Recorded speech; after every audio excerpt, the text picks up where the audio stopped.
So I've been president for Bank of America Kansas City for 7 years. And I think the beauty of it is I started as an intern with this company 21 years ago when the company looked a lot different. My role is to ensure that I'm helping the teammates collaborate across lines of business, understand their career opportunities, understand who we are as a corporate citizen in not only the world as a global bank, but in Kansas City. The dollars we give out here, the volunteer efforts we work on, the things we do to provide financial literacy to so many in Kansas City. So the journey of working in different groups, working with different teams only allowed me to understand more about, if I get to a position of leadership, what it really takes to help inspire your teammates and partner with your teammates and help show them a path forward in some of the rockiest times. So when you go to work for a company out of school, if you don't believe what the company's doing and how they're treating you and how they treat the community and other employees, that's a tough one to want to stay at. If you're inspired by the company, then you're empowered to go and grind it out every day and help and build. And our industry, because it is touching everyone's financial lives, we have 69 million customers in terms of the retail. We're impacting someone all day long, every day.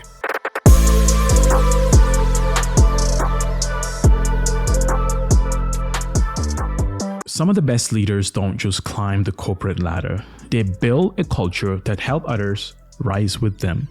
My guest today, Matt Linski, is a prime example of that kind of leadership. Starting as an intern at Bank of America, Matt worked his way up through the ranks over 21 years to become the president of Bank of America, Kansas City. His career is a testament to what happens when leadership, mentorship, and internal growth come together to create lasting impact. But what does it really take to go from intern to exec? And how do you build a culture where people don't just work for a company, they grow with it? In this episode, we dive into Matt's journey, the importance of promoting from within, and how strong leadership shapes engage high-performing teams. If you're a leader looking to develop talent, a manager aiming to build trust, or an inspiring professional wondering how to take the next step in your career, this episode is for you. So let's get into it. I want to start this conversation today because you have been the longest guest on my on my guest list, because we've been talking for I think 3 months now to get this, to have this podcast happen. But I want to say thank you for making time to do this, because that just tells me how busy your schedule is. But to start on a lighter note, I want to talk about what's one thing that keeps you energized to be able to do all of this, because this is a big responsibility. Being the president of Bank of America of Kansas City. Well, first, thank you, because it has been several months. Mother Nature impacted us a couple times, but glad we can get together and do this. It's a great question. I mean, there's no single answer. Mm-hmm. There's no doubt that I thrive on being busy, multitasking, just the way my personality is wired, just having kind of a significant agenda and task list ahead of me. Mm-hmm. But also, it's the human interaction. I love being around people. Right. And whether it's my family and the motivation I get from my kids and my wonderful wife, or being around teammates at financial centers, at our Merrill Lynch offices, here at 1200 Main with countless teammates in our new floor, as you saw. So doing the interaction with the team, being out with customers, being out with elected officials, being out with leaders in the community, I thrive off that. So it just creates the buzz and the energy I need to get through the week. Now, Friday nights I crash pretty hard, but we reset for the next one. Well, it is Friday, so again, thank you for doing this. Absolutely. But when it comes to running this operation, how many offices do you guys have in Kansas City, and how many people are within the Kansas City market? Yeah, it's probably around 560 employees, give or take. Mm-hmm. We have 32 financial centers. If I break it down, since we just moved to an office, we did change some office landscapes. Right. So we're probably functioning out of, I'd say, 4 core offices outside of our financial centers. And this would be the Kansas City main office here. Right. Yeah, it has a nice view. I used to live at at the Paul and Lad Apartments here. Oh yeah. So I've always been curious about this building. So thanks for having us here today. I do want to go back because I know you started as an intern for Bank of America. Yep. To me, that's wild. Going from an internship to now becoming a president. I do want to talk about just your experience as an intern and how you even learned at that position. Because, I did talk to you a while back, and you did share the story of the internship itself. Yep. And I find it very fascinating. And, this podcast is about, helping, individuals stay within their companies and, also, help our listeners that are normally people with companies to help them retain their people. And you've been in one company for quite some time now. 21 years. 21 years. That's amazing. But what was your experience like as an intern, and how did you even get into that position? So I think the internship experience was just bigger than life based on my life at the time. So I was coming from Missouri State University in Springfield. I had done internships with other companies, different roles, and going to Bank of America, there was this immediate culture impact. It was about the team, it was about communication, and just all the different teammates that I got to meet that took time to get to know me, and then opportunities. I did habitat build in Atlanta. We participated in numerous community service projects. I got to network with a couple other offices and other interns, and I started to see the power of this very large and global institution, and this was back in 2004. So just the energy of that and how they were focused on making sure the internship experience, you were part of the team. You weren't just here for 10 weeks. You were immersed in things, and it just showed me that they care. They care about building lasting careers. To your earlier question, I think about the world works in mysterious ways. Right. So getting my internship, I was out having fun on a local college night in Springfield, Missouri with some friends. And we met a few individuals from Bank of America that were having dinner at a place that we were at. And we ended up shooting pool with them. Knowing now kind of what I preach, and if I go out and speak to students at my alma mater, if I speak to new teammates, anybody that seeks me out for any advice, I didn't realize it then, but obviously it worked. I had the presence of mind to interact with these individuals, recognizing the name Bank of America, recognizing they had traveled in from Atlanta area to Springfield, Missouri. So I got to know them. I was curious, and I was a good student, so that worked out in my favor because they asked me about my grades, and really it was just taking advantage of an opportunity, putting myself out there a bit. And these are all things that you kind of do throughout your career. It's taking risk and putting yourselves in spots. I didn't know it at the time, obviously. I think I was just probably figuring out myself. I was 20, 21 years old and balancing those discussions. But obviously it's been very well received for me. It's paid off enormously. And I thank those three individuals that took the time, especially Ray Yackel. I mean, he was the one that helped me get into the process. Now he left it from there. And then I ended up interning in the city, Alpharetta, Georgia, 40 miles outside of Atlanta, where my mom had moved some 3 years prior. So I think just the world works in mysterious ways. I get an internship in the town my mom moved to from Missouri. So right. No, yeah, I can relate to that because I came from Africa. I played soccer there, and I came to the U.S. to play soccer, but never actually did that because I got distracted. Too much going on in the U.S. to pay attention to soccer. But in your own experience as an intern, because I have some own personal experience that I found very risky by saying yes to something. What was the cost at that young age to take such a high responsibility, position that required you to be responsible? Because my 21-year-old Abraham was, I don't even remember that guy. I don't know what he was on, but what was the cost to you personally to take that position that early? So I think, losing my father at 18 abruptly, and just watching his success and just seeing how some great uncles, my Uncle Vince, my Uncle Bill, and others treated people, it started forming me, and probably more so than I understood. My college roommates and best friends would tell you, I tried to do the best of both worlds. I was a very good student. I wasn't excellent. I wasn't a 4.0 student, but I had upper A's GPA. I would go out and have fun with friends, whether that be house parties, going out and hanging out at local restaurants and places. But I would never push the envelope. So I wasn't the guy in college that would get home at 2:30 in the morning. I'd get home at 11 at night because the next day I was going to go to work or I had class at 8 a.m. So for me, it was always try to figure out how to balance everything. Great friendships, invest in my education, get a job so I could pay for parts of my education, pay for experiences, and get to know new people. So, all those things kind of allowed me to embrace the Bank of America opportunity.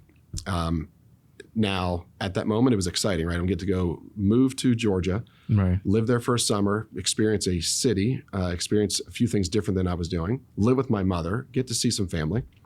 But I gave up my summer between my junior and senior year to be Right. with friends locally. And, that was a risk reward, the reward far greater. I stayed in close contact with my buddies, but I chose something that was going to be important for the next 20, in this case, 21 years. Right. Wow. I mean, how do you even have that mindset that young? I know like your experience of like losing a parent at such a young age probably played a big part. Did you have any siblings, and like how was that experience like? I did. I have an older brother, Jeff, who lives in Charlotte. The experience for both of us was he was graduating high school at the time. He was out of high school at the time. He was working in Pennsylvania. I was graduating high school. It hit us both in different ways, and we both found ways to handle the situation, deal with it, and see the positives, especially it's coming up on 25 years this year that my father passed. But again, I look back to the things that were embedded in me that my father did that I watched and noticed. My parents probably didn't realize they were teaching me as much, and even with my own kids, I hope that they pick up on certain things I do. Right. It made me think through, this kind of pivotal moment in my opportunity to work at Bank of America. And again, I'm glad I chose it, obviously. I'm glad I chose to do something that was going to be uncomfortable, that I had some fear. I'm walking into an office as a 21-year-old to meet a bunch of people that are already building careers, have built great careers. And so, putting myself in that uncomfortable position allowed me to just grow more. Right. Well, thanks for sharing that, because, I try to be, not only talk about business on this podcast, I like to dive into the personal. So I appreciate you for like opening up about that. So now, you're in Bank of America, working as an intern. It sounds like there's an amazing culture in there. Yes. And, just, me like hearing your story. But how were you able to shift from one position to another? Like, is that something that you had to advocate for yourself, or just people acknowledge your hard work and actually offer that promotion? I'd say it was more, I was the benefactor. When I came to Kansas City and started in commercial banking, I just had great mentors. Right. Some still with us today and work on the team. And, these individuals, spent a lot of time investing in me. Mac Bowen, Michael Viazzoli, Charles Hunter, Diane Smith, Phil Warden, Jeff Yoke. There's so many. I can't name them all because we'd be here forever. Right. But they let me fail. They let me make mistakes, and then they would call me into their office or call me from another city, and we talk about what I did wrong, what the opportunity is to learn, give me another chance to grow. And so what I really started to understand was failure at Bank of America wasn't a negative. Right. It was an opportunity to regroup, listen and learn from your peers, listen and learn from your mentors. And it was on you then to take corrective action. And so, again, that is our culture. Fail forward is the way I think about it. I applied for 3 roles in Bank of America, truly applied for, that I didn't get. Right. And actually, I'm 0 for 4 in jobs I really went down the whole path for. I got asked to be the market president. I got asked to be the market exec that I am today, based on just changes in the organization. Right. Well, and I asked the question because I personally have some interns. So if you guys are watching this, stick with me, just to be biased there a little bit. But like when it comes to, just like the you finding talent, which I know comes with your job now, trying to find the best people and then bring them to the team. What do you look for when you're looking for those individuals? I look for personality. I look for kind of that buzz. And what I mean by that is I go out and visit with students. I visit with different people in the community, get connected to me, visit with teammates. I'm out at financial centers in different offices. It's those that are confident in themselves, that have broader aspirations for what they're doing today. And that doesn't necessarily mean a big promotion. It's just, they want to learn something different. They're okay challenging themselves. And to work for a big organization, you have to be okay with change. It's inevitable. And you have to be able to adapt to new environments. So when I meet individuals that seem dynamic, where they look at change and like the challenge of it as excitement and opportunity, balanced with the fact it's going to be hard. Right. Those that go out there and say, "Oh, I love change and I want to do it every day," I'm a bit skeptic of, honestly, because you should have a healthy bit of nervousness about things. Right. But that's where you have to rely on your skills, trust yourself, make sure you've thought about and planned for the change and challenge in front of you. Right. No, I can relate to that because I try not to, tell people what I'm good at, because sometimes I don't even know, honestly. Even this entire podcast, I've always been in the film industry, but I've never had to be behind the camera and working on the camera. Yep. But since I took it upon myself to do it, I'm going to figure it out day by day. And I made so many mistakes. Even today, I forgot the plate, to the camera. Well, but that's the beauty of it, right? I've watched your podcast. I've seen what you've already done. I mean, you've done an amazing job reaching to different parts of our city and beyond, connecting with individuals that bring unique perspectives. And again, I think that's what this is about. So well, thank you for that. A great job. Thank you. I don't usually get that very often, so thank you. But back to my question about talent. I have a cousin who like worked at Google, and he loves like what he does there. And I don't want to put you in a position where you have to speak for any other company. But like one of the things that he talks about is like, he would tell me, I don't even know what I'm doing here, because he's a consultant, he does, really good work for them, he thinks, but, he's always traveling. If you're listening to this, I apologize. I'm going to put you on the hot seat, bro. But like, what's the difference about, when it comes to other companies, to like Bank of America? Is there, apart from the culture, is there something unique here that, that you've seen after 21 years of in the company, that you don't see in like other companies out there? I mean, hard for me to speak for the other companies, but what I appreciate about Bank of America is you started it off. I mean, I started as an intern and I became the president in Kansas City in about, 14, 15 years. And I've been in this role for 7. Right. I do not have an MBA. It is a bucket list kind of personal thing I may look to achieve after I retire. Right. But I think that's where Bank of America is. They're willing to invest in people. And if you're willing to put the time back forth and take advantage of opportunities provided to you, if you're motivated, but not selfishly motivated, then this is an amazing company. I think we focus on our talent by providing things like employee networks. We have an amazing employee network. So we give teammates here in Kansas City a chance to lead key employee networks. 1, to showcase their leadership skills. 2, to network. Right. 3, to challenge themselves, but it also puts them on our radar as top or emerging talent. Right. And so as a company, just in the city every year, I go through 2 significant talent planning exercises for the entire city, visiting with all the leaders where we sit down, we talk about individuals. And a lot of times we find a new individual and we're going to provide them an opportunity. Maybe it's helping us plan our big one company event, or maybe it's leading some key initiative that we need for the market, providing them opportunities to meet other management, to speak in front of teammates. So for us, it's all about culture. It's all about nurturing talent. For the talent out there, if they understand how we work, it's not necessarily about the title. It's not about your past, education, your pedigree, what it may be. It's about you. And if you are interested in growing and you're patient, then this is a wonderful organization. We've seen people come in and sometimes it doesn't work out where they expect to go from a chair to the next chair in a few months. They're focused, on, maybe it's the salary, maybe it's the title, maybe it's a traveling role. Right. And they get too far ahead of themselves for our liking. Great people, nothing wrong with them. They've just got different ambitions that don't necessarily align to how we think about, the organization and talent planning. Right. And like, thanks for sharing that. And, I wasn't trying to put you in any way to like, fine. Like compare and like contrast. I wanted to hear from your perspective as, someone in a leadership position in Bank of America. But I do want to talk to you on like a societal level, because one of the things is like, there's so much happening today. Like there's so much chaos out there. And I want to hear from you being a leader, like how do you guys communicate to your customers, to your partners that everything is going to be all right? Because, and the reason why I brought this question up, because my team in the other room, we all use Bank of America. And then, thank you. Like one of them was like, can you ask him this, this question about like, are we good?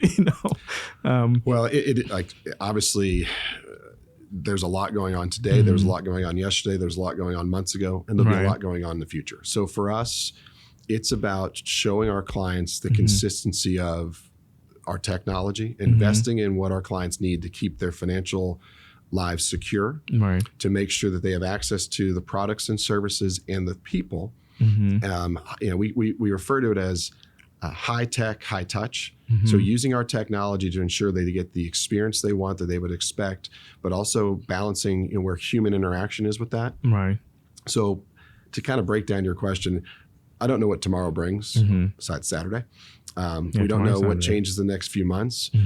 For us, we have to be stable, but nimble. And what I mean by that is we can't change and deviate from our responsible growth mindset just because something new that comes out in the news in the US overseas. Because we have to be here for our customers. Our customers need to rely on us and trust us as that steady beacon. So we take time to get to know our customers.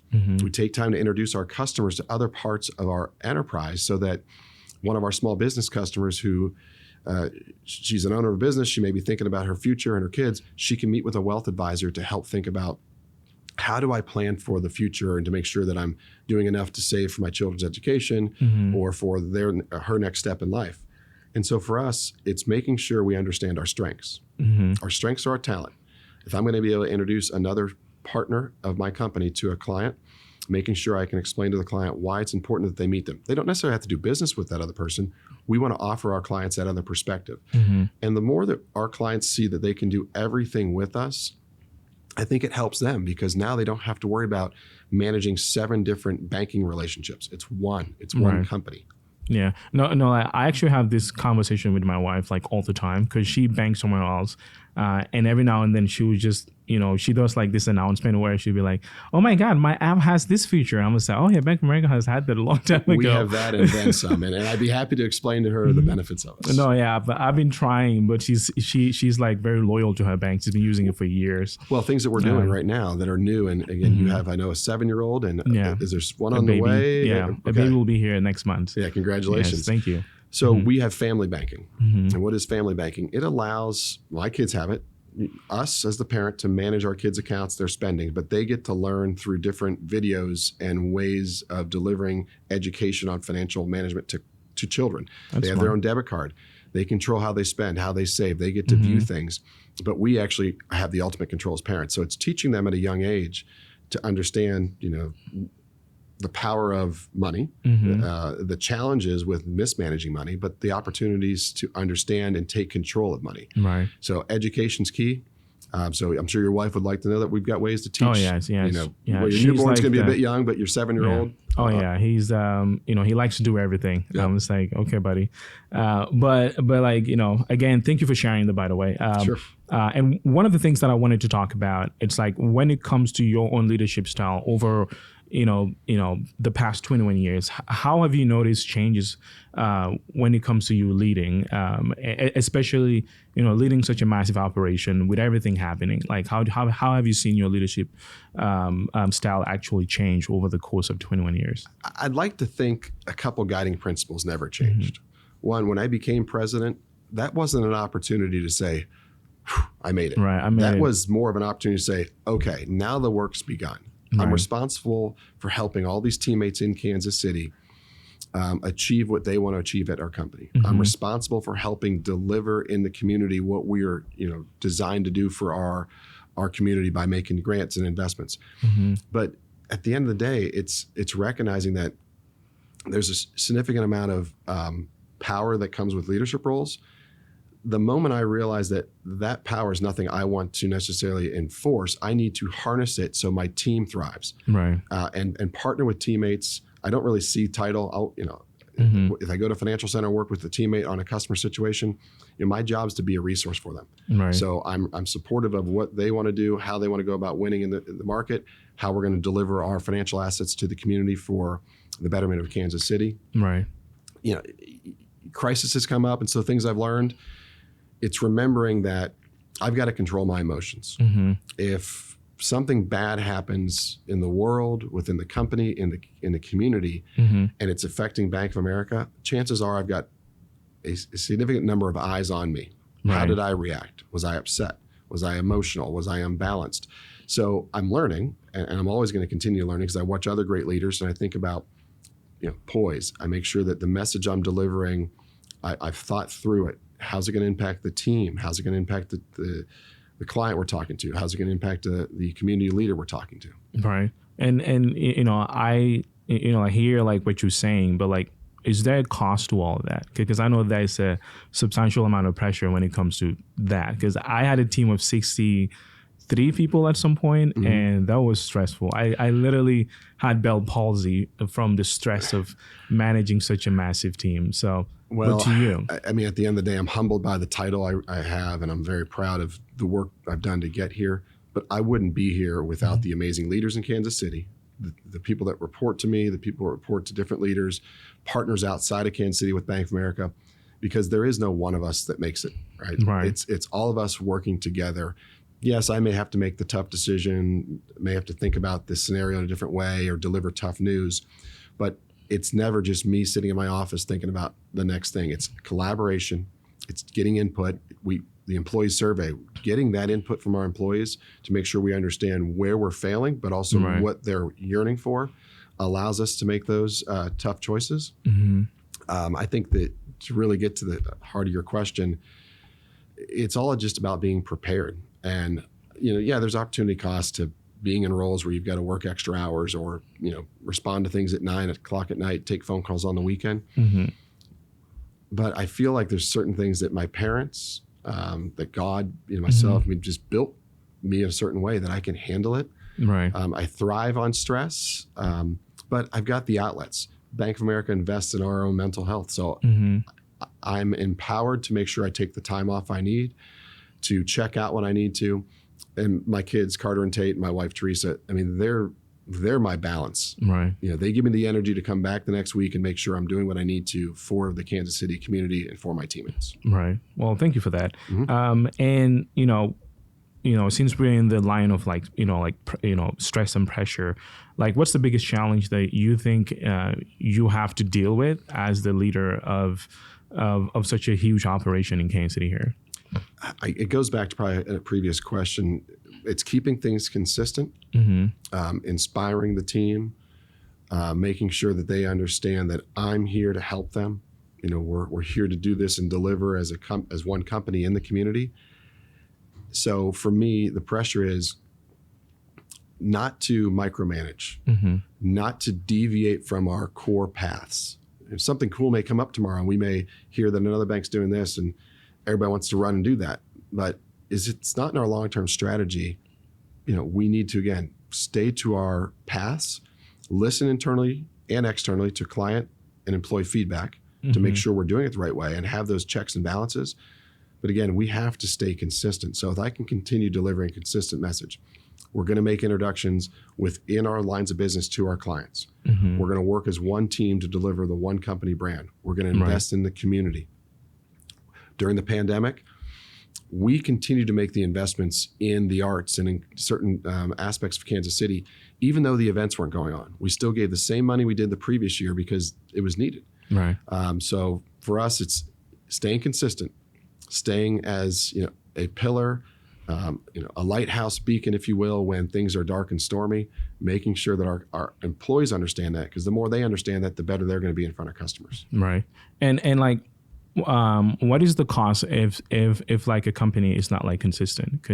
And I ask you this because it sounds like you've been the most consistent guest I've had on this podcast from starting as an intern to where you are today, and I know you saw consistency in your in Bank of America as a whole, and hence you stayed for so long. But like, what is the cost if that is not like available? So I think about it in two ways. I mean, as a business, if you are changing every moment, changing your strategy, thinking about new things. I mean, one,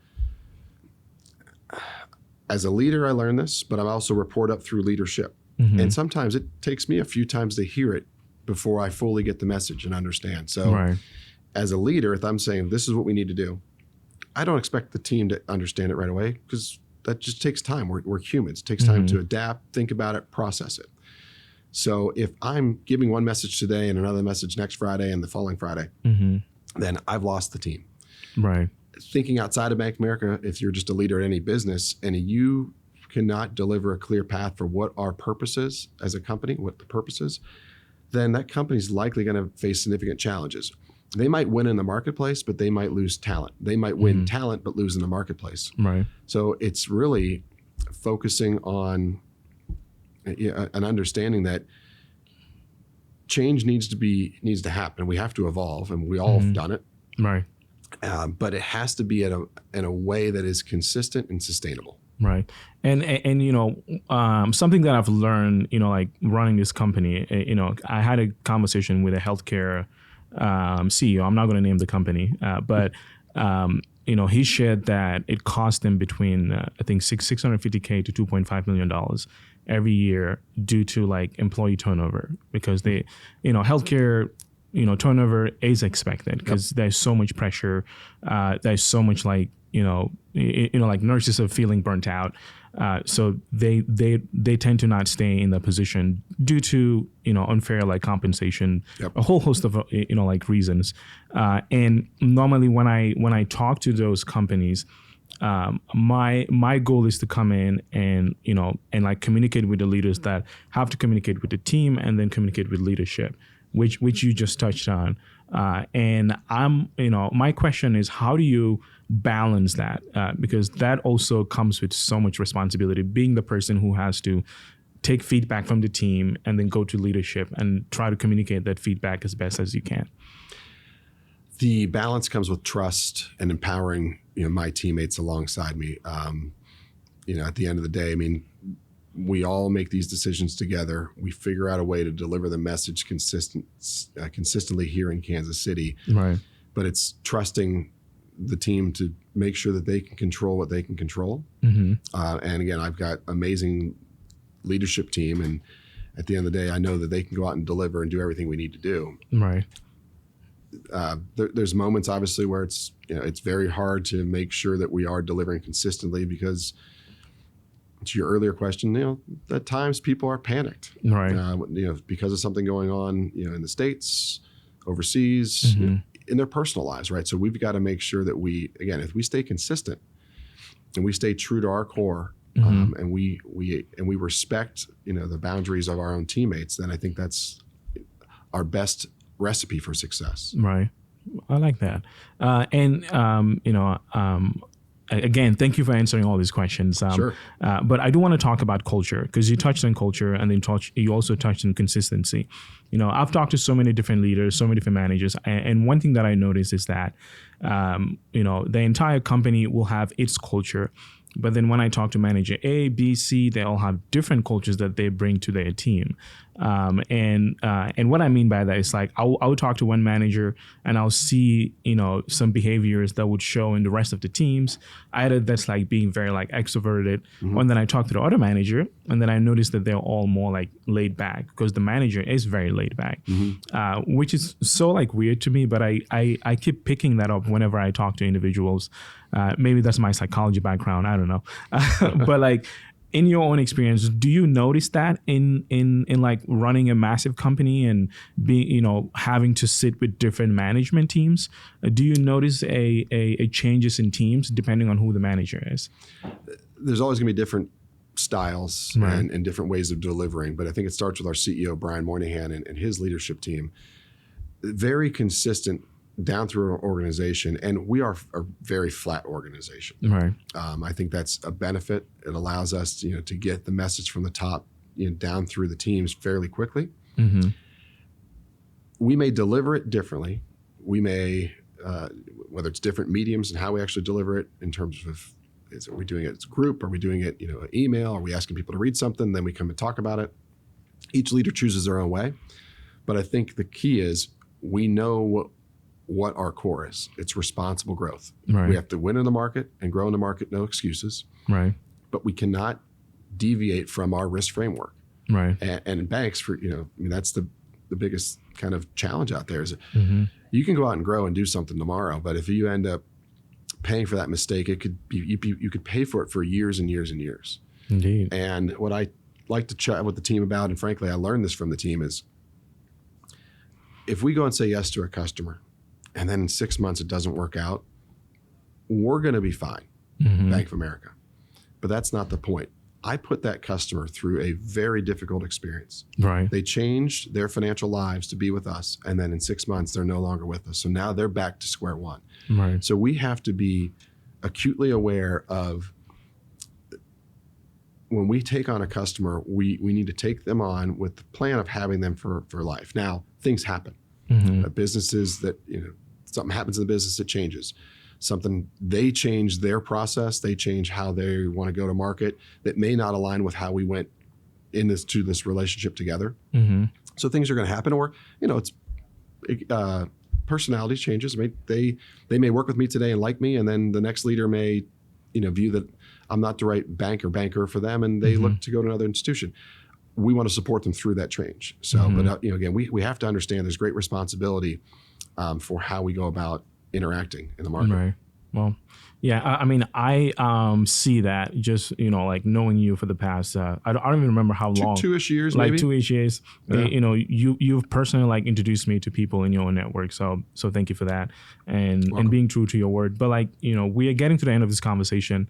And I want to talk about on like a local level in Kansas City. I see that you guys are very much involved in Kansas City. Why is that important to you guys as a bank? Which we've talked about, but like I want to now narrow down on a local level, because Kansas City people are very passionate. Yeah. And when they like something, they like it. If they don't like it, yes, they don't like you. But like, why is that important for Bank of America to be so involved on a community level, and what's the benefit to you guys? I mean, it's so important because if we aren't able to connect with our local community, then all we are is a large bank that's just essentially phoning it into the market. And Right. so we focus on local commitments within the community. We support the World War I Museum, Union Station, Negro Leagues Baseball Museum, KC Current, countless art organizations from the Nelsons to Art KC.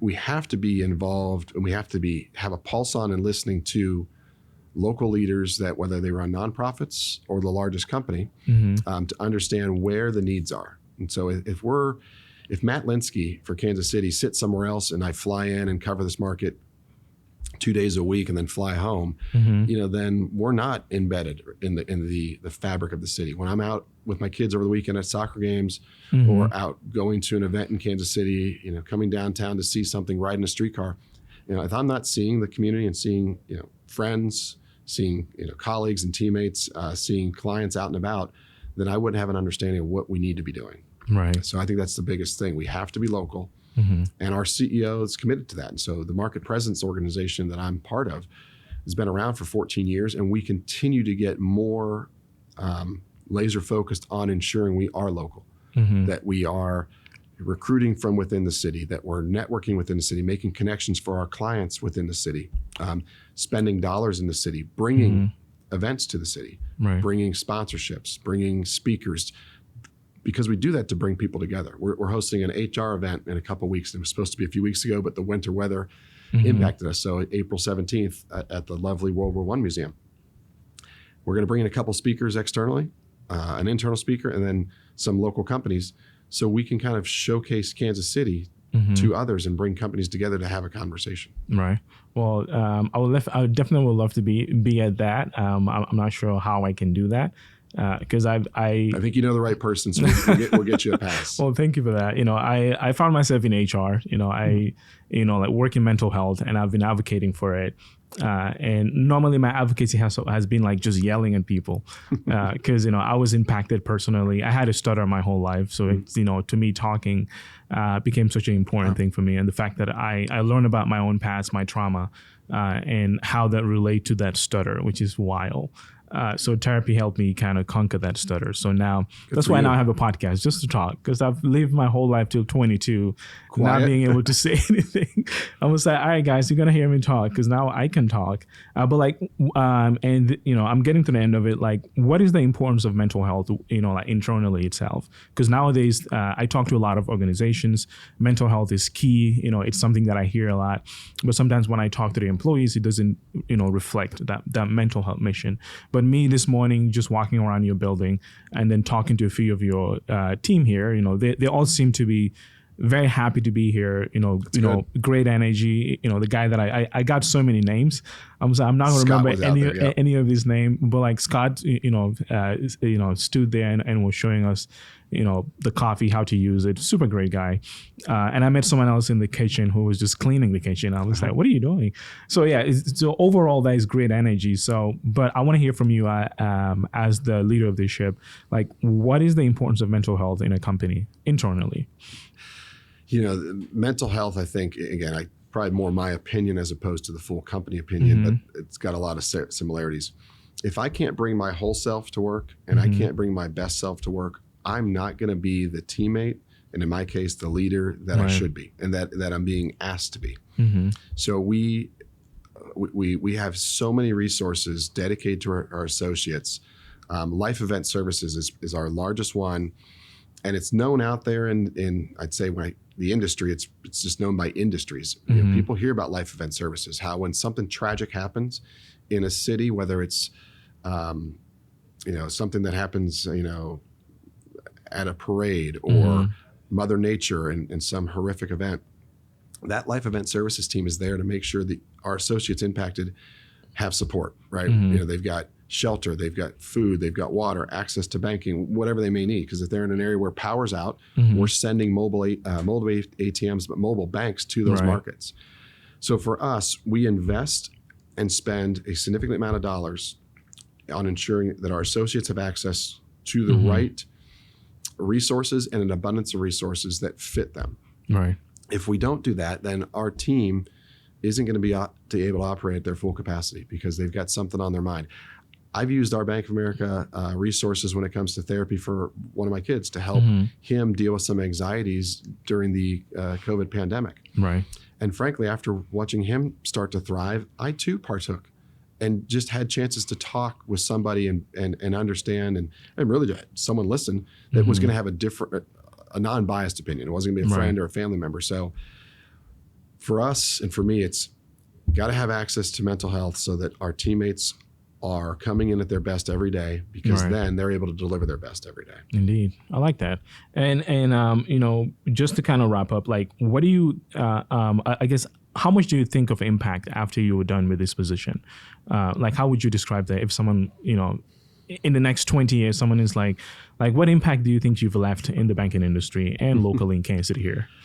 Well, if I just think about Bank of America, I hope the impact I left was people seeing me start as an intern. And again, this wouldn't be about me, but they saw that Bank of America provided an intern chances to succeed, chances to fail, chances to learn and grow that allowed me to become president in Kansas City. So those are things that are important to me. It's like that when I moved throughout the company and moved up at different times, that I didn't change. I hope my teammates and friends here in Kansas City for the company see me as consistent. They don't see an ego or an attitude. Those are things that are important to me, and hopefully the next leader takes it a step further. Right. I hope they saw that I work to bring the company together, to make things personal, to make connections, to recognize talent, to reward talent. I hope they saw those things. And a big thing to me is recognition. Right. We have a recognition card system that countless companies do. And I'll probably send 400 cards a year. Wow. So if we're doing the math, that's more than one a day. Right. Some days I send 10. But you know, it's that quick moment. It took me, I was on a town hall yesterday, and when someone else was speaking, 17 seconds to send someone a recognition card. And so for me, it's like, I want to set that level that we should be recognizing our teammates. Now, I'm not trying to water it down to where we recognize them for everything. Oh, thanks for holding the door for me. Thanks for getting me coffee. It's Did they do something above and beyond? Did they do something to maybe impact your day? Could be walking into the office and just having a tough day. Traffic was rough. You went to the gas station and the pumps were taken. You got coffee and you spilled it on yourself. So you come in just kind of in this rut. Right. And someone else is there to uplift you. Well, recognize them because they took the opportunity to maybe see that you were in a difficult spot. So again, recognition. So those are key things that when I leave this role, and I hope it's not for a long time, especially if you're listening, Bank of America, I want to stay doing this. Right. But I hope they saw the little things. Yeah. It was about people. It was about treating the golden rule. I'll quote a favorite book of mine, and I'll quote a favorite client of mine out of Omaha, Gallup. If you haven't read the book, How Full Is Your Bucket? It's a great read. There's a kid's version and an adult version, but the more that I do for other people, the better I feel. And that's the concept of this book. So, I want people to kind of take that mentality. Right. No, yeah, I'm a big fan of Gallup. I like, contact their team every now and then whenever I have questions, and somehow they're always available. I was like, are you guys just waiting for me to call at this point? Because, I like send my email list and all the researches from them. I do my best to make sure that I'm putting out good information for individuals that are in like like a position of like leadership and having to manage massive teams. And I failed at it really spectacularly, and I enjoyed everything that I've learned from it. And one of the reasons why I created this podcast is like to make sure that it could become a hub for education. But like everything that we've talked about so far, I want to close with this. How is your spirit right now? How's my spirit? Yes. High. Again, I've got a lot of first world problems. Wonderful family, healthy boys, kids that have great school, great friends. All those things, I just got a lot of great things going on in life. I've got perspective, and I think that's important. I take time to reflect things that are important to me and I value. That's amazing. And I just want to say this, I've known you for, like 2 years now. And, like one of the things that I've noticed is like how consistent you are. Like, it doesn't matter what it is, even you like introducing me to people, like you've always stayed consistent. And, the fact that you've stayed, as an intern, because I do have a few, like people that are like internship position. That's one of the reasons why I was very excited about this conversation. Because, especially for my company, they come in and they're very nervous. And I do my best to just kind of keep them hype and be like, hey, I'm here for you. So that's why this conversation has been something that I've been looking forward to for like months.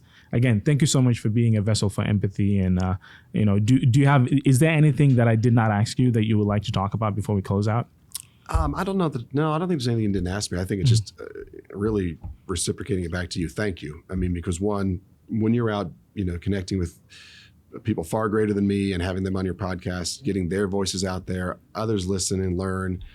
And again, you're creating this environment where people have a chance to learn, hear a perspective, maybe disagree with the perspective, but again, that's part of learning, right? Debating and thinking through. So I commend you for that. You came up to me a couple of years ago. You had your awesome hat on, and you met me at a United We Champions Breakfast that was at Arrowhead. And I think from there, I took a liking to your personality and your spirit, and I think that for me, keep doing what you're doing. Thank you. Appreciate that. Keep making connections out there because you seem to bring light and energy to any room, which I think is great. So I just flip it back to say thank you. Thank you. Well, this podcast is not about me, but thank you. You're blushing. I definitely appreciate that. I don't usually, my wife compliments me all the time, but it's becoming normal, which I'm very grateful for. I know she listens to this all the time. But yeah, thank you for this amazing conversation. And, I look forward to many more. Super. All right. Thanks, Abe.